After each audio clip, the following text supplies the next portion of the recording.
It's Weird Medicine, the first and still only uncensored medical show in the history of broadcast radio and the longest running show on this channel. I'm Dr. Steve with my little pal, Dr. Scott, the traditional Chinese medicine provider, who gives me street cred with the wacko alternative medicine assholes. Hello, Dr. Scott. Hey, Dr. Steve. And back from sabbatical, we've got NP Mel B, everybody. Hello, NP Mel B. Hello, good afternoon. I'm so glad to have you. Thanks. Nice to be here. This is a show for people who had never listened to a medical show on the radio. If you get a question you're embarrassed to take to your regular medical provider, if you can't find an answer anywhere else, give us a call at 347-766-4323. That's 347-POO-HEAD. Visit our website at drsteve.com for podcasts, medical news, and stuff you can buy. I can't mention contractually. Most importantly, we are not your medical providers. Take everything you hear with a grain of salt. Don't act on anything you hear on this show without talking it over with your doctor, nurse practitioner, physician assistant, pharmacist, chiropractor, acupuncturist, yoga master, physical therapist, or whatever. All right, very good. Check out Dr. Scott's website at simplyherbals.net. That's simplyherbals.net. It is allergy season. And Dr. Scott, really the premier creator of CBD nasal spray. Yes. It's nasal rinse. The OG. Yeah. The original, yes. Well, you know, we had that one person call in and say they tried some competing brand and it sucked. So there you go. That made me feel a little bit better. Yeah, me too. Thank you very much. But anyway, yeah, simplyherbals.net. Check them out. And Mel B, good to see you. How's your thyroid doing? Wonderful. Well, you look great. Well, thank you. I mean, you really do. I think that getting that stupid chunk of sweet bread out of your neck. Yes. We should have fried that thing up. Good. I had it on a, I don't know. We could have made thyroid kebabs. Yep. Well, there you go. Crackling bread. Yeah. But sweetbreads are really, really good. But then I found out they're like goat thymuses or something. And then I didn't eat them anymore. It's like, okay, what is this? This doesn't taste like any kind of actual meat that I've ever had. Yeah. And it's not bread and it's not sweet. So, you know, they have to have a euphemism for everything. So mountain oysters, you know, or big giant bull testicles, which I will admit I have eaten. Oh, gosh. Oh. You're such an adventurous. No. Well, no, I mean, I grew up, listen, I had 4 miles. Oh, Goodness, I just cut myself out. I had 4 miles of dirt road. Let me start that sentence over again. I had 4 miles of dirt road going to my house when I was growing up. And so, I mean, you know, I experienced the whole, you know, Appalachian thing. I don't sound like I'm from the mountains of North Carolina, but that's because of broadcast school. I went to broadcast school before I went to medical school, and they beat your accent out of you. So yes. But I can, if I'm talking to one of my friends now, it comes right back. And I'll, by God, tell you what, and by the way, I got to use my Appalachian dialect today when I went to the Flag Pond Ramp Festival. Oh my gosh. Now, I made, Carissa used to be on the DNP. Carissa used to be on the show, and she's moved away, with the love of her life, who she met through this show. You're welcome, you assholes. No, they're not assholes, but you're welcome. But anyway, her mom had property in rural Tennessee, and it was covered with ramps. And so I had, pounds and pounds of ramps, and I dehydrated them and pulverized them, and then did a 7-to-1 mix with kosher salt, made ramp salt out of them. Gotcha. Which our buddy from West Virginia probably pissed him off, West Virginia ramp salt. But anyway, I did get the idea from him. And so I was all excited when I knew Carissa was moving away. I knew there was this ramp festival. And so I put it on my calendar, and I get up this morning. I got up early. I had a bunch of chores to do, and bing, bing, bing, it comes up, Ramp Festival today. So I got in the car and ran all the way up there. And you know what they don't have at the Ramp Festival? Oh, no. Don't.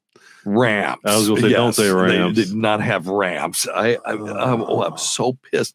I get up there. Oh, my gosh. It's 9 a.m. when I got there, figuring that you left here early. Yeah. Oh, yeah. Starting, I figured, these guys, it's, a country festival. It probably start around 8 a.m. because everybody gets up early. What else they got to do?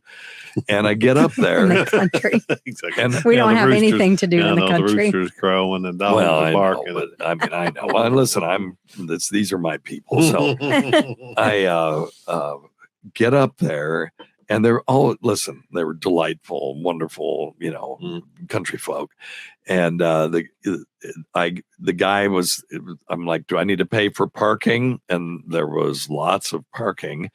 And it was at the school, and they were just parking on the lawn at the school. It's like, it's the lawn at the school. It's going to ruin it. Thank God it wasn't raining. But anyway, this is the least of it. So I gave the guy $20, donation for parking. And I get up there, and there's people setting up and stuff. And I said, I'm here. I said, what's going on? They said, well, it starts around 11. Oh, shit. So I had 2 hours to kill. So I helped some guy put his tent up.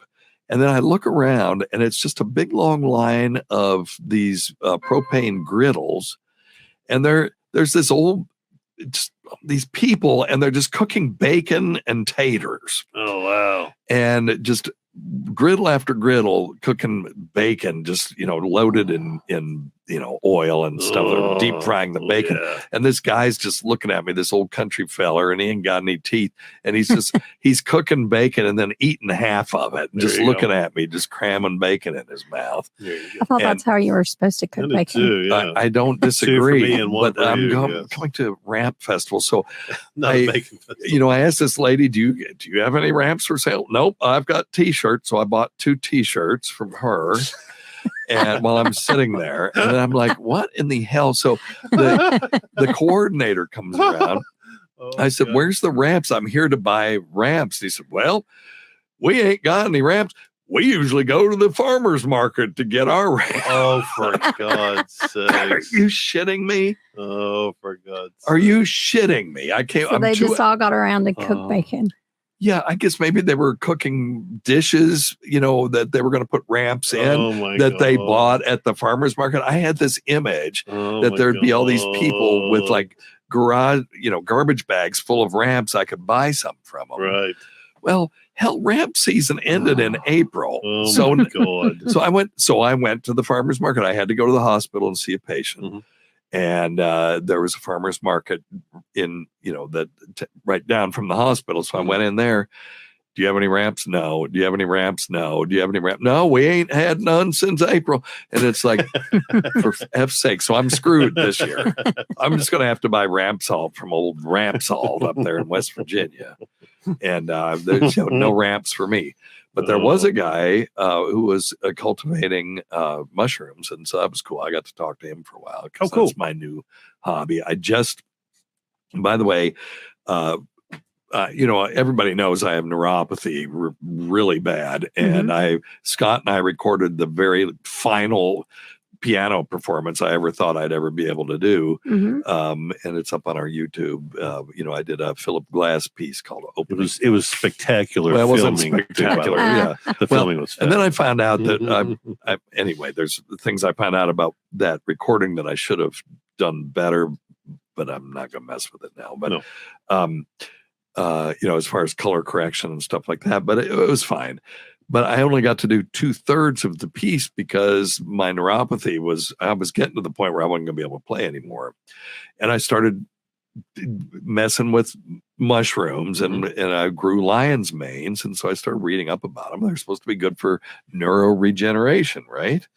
And so I started taking lion's mane extract, and I'll be damned if I can't play the piano again. I mean, I can't play. I'm no good, but I can physically do it. Yeah. And it's just an N of 1, but I can tell you from my anecdotal evidence that it was a big deal. So I went all in on the mushroom cultivation. I thought about, doing a business or something. But I went to the farmer's market. This guy was making, was selling mushrooms that he makes, and he's a nurse. A travel nurse, worked in the ICU. He just does 3 days a week, and the rest of the time he's selling mushrooms. So I bought a big bag of King not trumpet, what the hell? I'm having a senior moment. But anyway, king oyster mushrooms. And they have some medicinal properties as well, but some of this stuff's overhyped. But if you guys want some, I bought like a shitload from him just because nobody was buying anything. Right. I think people look at those mushrooms and go, what the hell is that? Right because he's got these big giant plastic bags with substrate in them, and then these huge flushes, these outgrowths of clusters of oyster mushrooms that people really have never seen around here. So if you snip off that, I would assume they continue to grow from the substrate? Yes, you can. Like my lion's mane, I harvested them the other day. Oh, good. I've got some downstairs if you want to try it later. I'll just saute some for they you. Look so like, you can taste it. They look like cauliflower. Yeah. They really, it's crazy. But I'll saute some for you. I want you to taste it. I'm scared. Really? Yeah, I don't like mushrooms. Well, this doesn't taste like any mushroom. No, it doesn't. I get really upset when I go to the Japanese place and I tell them no mushrooms, and one always creeps in there. Yeah, and I think it's a piece of chicken. I put it in my mouth and I want to go. Oh no, it's a texture thing though. Mm-hmm. I think this might change your mind about this particular mushroom. Mm-hmm. Okay, and I'm not going to try to fool you and say, "Well, that's chicken, don't you know?" All right. But anyway, so I've gone all in on that, but I don't know where I was going with this other than, the one place you'd think you could find ramps was at the Ramp Festival. And they've got these t-shirts. The t-shirts are beautiful. Big old picture of ramps. I was all excited when someone drove up and saw these people wearing these t-shirts. Like, by God, I've come to the right place. I'm with my people. So I went to the farmer's market and all these people had like onions and stuff like that out there. I said, y'all have any ramps? They're like, no. I said, you know where else they don't have ramps?